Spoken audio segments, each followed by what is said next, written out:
Hi friends, మేము relatives పెళ్ళికి అయితే వచ్చేసాము. పదండి, ఏమేమి ఐటమ్స్ ఉన్నాయో చూద్దాం పదండి.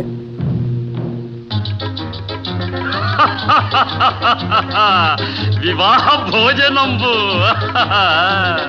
వివాహ భోజనంబు వింతైన వంటకంబు వియాల వారి విందు ఒక్కొక్క నాకే ముందు. వివాహ భోజనంబు వింతైన వంటకంబు వియాల వారి విందు ఒక్కొక్క నాకే ముందు.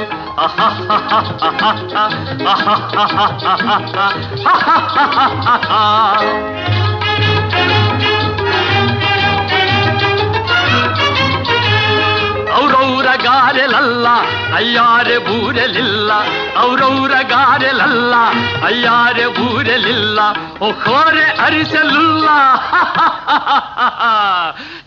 సో ఈ పెళ్లికి క్యాటరింగ్ చేసిన వాళ్ళైతే బాలాజీ క్యాటరింగ్స్ అనమాట. చాలా బాగుంది అన్నమాట ఫుడ్.